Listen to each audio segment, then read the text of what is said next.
Hello everyone, और आज मैं आपको एक्सप्लेन करने वाला हूँ क्लास 9th इंग्लिश की बिहाइव बुक का chapter number 3 the little girl की डिटेल्ड समरी। हम में से बहुत से लोग ऐसे हैं जो अपने फादर से डरते हैं और उन्हें ज़्यादा से ज़्यादा अवॉइड करने की कोशिश करते हैं। वैसे ही ये स्टोरी भी एक ऐसी लिटिल गर्ल के बारे में है जो अपने फादर से डरती है और उन्हें अवॉइड करती है, यानी उनसे बचने की कोशिश करती है। पर हर सुबह अपने काम पर जाने से पहले उसके फादर उसके रूम में आते थे और उसको किस करते थे और वो रिप्लाई करते हुए अपने फादर से कहती थी गुड बाय फादर। एंड जैसे ही गाड़ी की आवाज धीमी और धीमी होती है वो चैन की सांस लेती है कि अब उसे किसी से नहीं डरना पड़ेगा। और जब शाम को उसके फादर वापस आते थे तो वो सीढ़ियों के पास खड़ी थी और हॉल में उसके फादर तेज तेज चिल्ला रहे थे, मेरी चाय ड्राइंग रूम में ले आओ, क्या अभी तक पेपर नहीं आया है? माँ जाकर देखो मेरा पेपर वहाँ है या नहीं, और मेरे लिए चप्पलें ले आओ। केजिया की मम्मी उसे बुलाती हैं। हाँ, उस लिटिल गर्ल का नाम केजिया था। और उसकी मम्मी उसे बुलाकर कहती हैं कि अगर तुम अच्छी बच्ची हो तो नीचे आकर अपने पापा के जूते उतारो। तब तक केजिया के फादर अपना चश्मा पहन लेते हैं और केजिया की तरफ ऐसे देखते हैं कि वो नन्ही सी जान सहम जाती है। और वो केजिया से कहते हैं कि जल्दी से जूतों को उतारो और उन्हें बाहर ले जाओ। अरे कैसा दैत्य बाप है ये, इसने बच्ची पैदा करी थी या नौकर। खैर आगे बढ़ते हैं। फिर केजिया के फादर उससे पूछते हैं कि वो आज अच्छी बच्ची की तरह रही या नहीं और क्या उसने कोई शैतानी तो नहीं करी। जिसका रिप्लाई करते हुए केजिया डर का शाहरुख खान बन जाती है और स्टैमर करते हुए कहती है आई डोंट नो फादर। और उसके फादर उसको कॉपी करते हुए बोलते हैं यू डोंट नो। और वो कहते हैं कि अगर तुम इस तरह हकलाओगी तो मम्मी तुम्हें डॉक्टर के पास ले जाएंगी। केजिया कभी भी दूसरे लोगों के सामने नहीं हकलाती थी, बस अपने फादर के सामने ही हकलाती थी। केजिया की मम्मी उसे पूछती है कि क्या बात है, तुम इतनी सैड क्यों लग रही हो? और केजिया की मम्मी उसके फादर से कहती हैं तुम इस बच्ची को आत्महत्या की कगार पर लाकर मत खड़ा कर देना। संडे की दोपहर को केजिया की दादी उसे अपने फादर और मदर से बातचीत करने के लिए ड्राइंग रूम में भेजती थी, लेकिन केजिया हमेशा अपनी मदर को पढ़ते हुए और अपने फादर को सोफा पर लेटा हुआ और गहरी नींद में सोता हुआ पाती थी। बेसिकली केजिया ओनली चाइल्ड होने के बावजूद भी उसको मिडिल चाइल्ड जैसा ट्रीटमेंट मिल रहा था, क्योंकि किसी को बेचारी केजिया की पड़ी ही नहीं थी।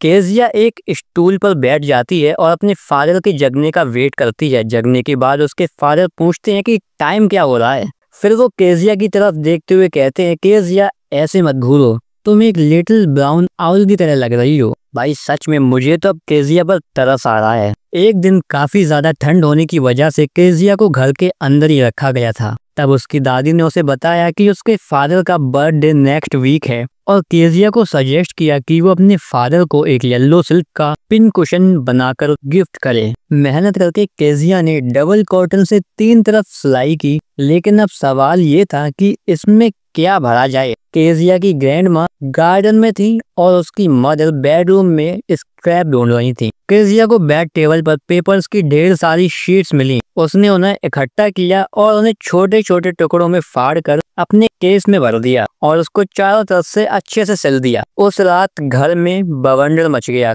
क्योंकि फादर साहब की पोर्ट अथॉरिटी के लिए शानदार स्पीच खो गई थी। कमरों की तलाशी ली गई, नौकरों से पूछताछ की गई और केजिया की मदर केजिया से पूछती हैं क्या उसने रूम में टेबल पर कुछ पेजेस रखे हुए देखे थे, जिस पर केजिया कहती है हाँ, और मैंने उन्हें अपने सरप्राइज के लिए फाड़ दिया। मदर उस पर चिल्लाते हुए कहती हैं सीधे डाइनिंग रूम में आओ। केजिया को नीचे लाया जाता है जहां फादर अपने हाथों को पीठ के पीछे कर इधर उधर घूम रहे थे। वो केजिया को घूरते हैं और पूछते हैं क्या तुमने ऐसा किया? केजिया फुसफुसाते हुए कहती है नहीं। केजिया अपने रूम में बहुत रो रही थी, क्योंकि वो एक्सप्लेन नहीं कर पाई कि उसने ऐसा क्यों किया।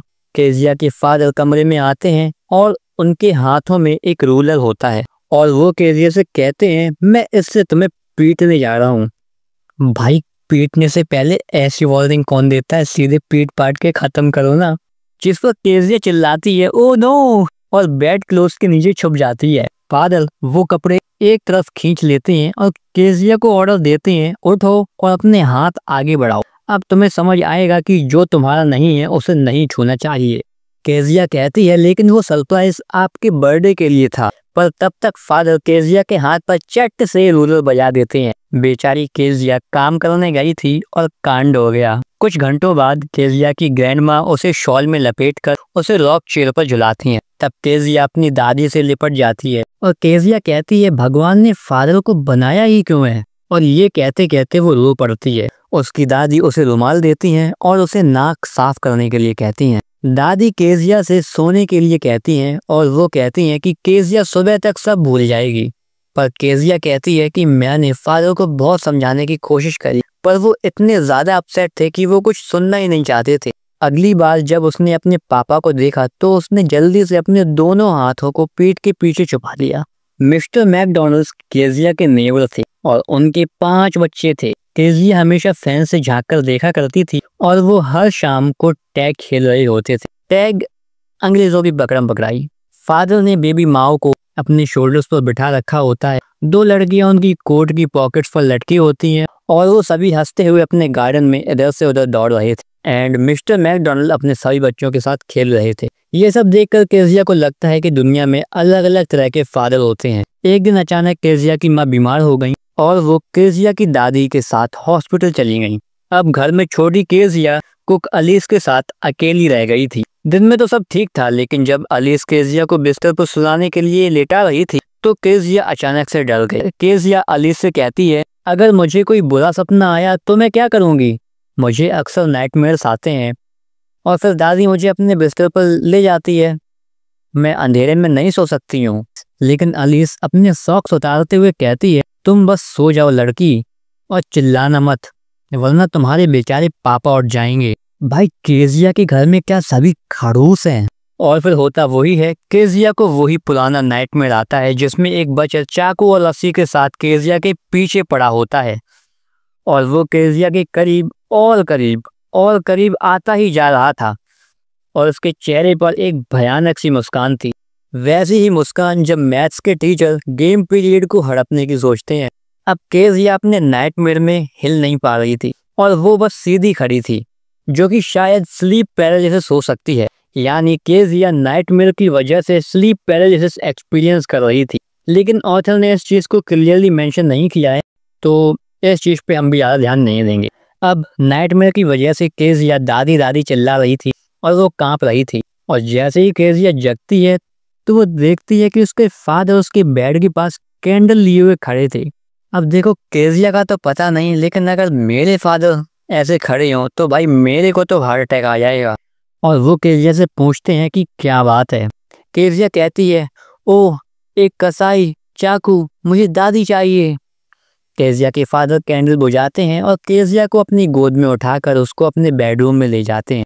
बेड पर एक न्यूज़पेपर पड़ा था, उन्होंने वो न्यूज़पेपर हटाया और केजिया को आराम से बेड पर लेटा दिया और खुद उसके बगल में लेट गए। नींद में केजिया को फिर से बचर स्माइल करते हुए दिखता है, पर केजिया अपने फादर के पास आ गई थी और उसने अपने फादर की शर्ट को कसकर पकड़ लिया था।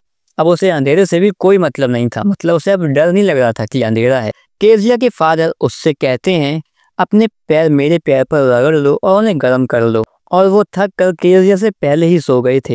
केजिया को एक फनी फीलिंग आती है और वो कहती है कि बेचारे फादर इतने भी बड़े नहीं हैं और उनकी देखभाल करने वाला तो कोई भी नहीं है। आगे केजिया कहती है उसके फादर उसकी ग्रैंड मदर से हार्ड थे, पर वो एक नाइस हार्डनेस थी और उनको हर दिन काम करना पड़ता था, इसलिए वो थक जाते थे और इसलिए वो केजिया के लिए मिस्टर मैकडॉनल्ड नहीं बन पाते थे। केजिया कहती है मैंने तो उनकी ब्यूटीफुल हैंडराइटिंग भी फाड़ दी थी। केजिया अचानक से हिली और उसने आह भरी। फादर ने फिर से पूछा क्या बात है, क्या एक और सपना आया? केजिया मन ही मन कहती है मेरा सिर आपके दिल पर है और मैं इसे चलते हुए सुन सकती हूँ। आपका दिल कितना बड़ा है प्यारे पापा। और यहीं पर हमारी ये ब्यूटीफुल सी स्टोरी खत्म हो जाती है। एंड अगर आपके कोई भी क्वेश्चंस हो तो आप मुझसे कमेंट सेक्शन में पूछ सकते हो बेझिझक एकदम। और मैं मिलता हूँ आपसे अगली वीडियो में, तब तक के लिए बाय बाय मेरे बाबूस। पढ़ाई करते रहो और मौज मस्ती भी।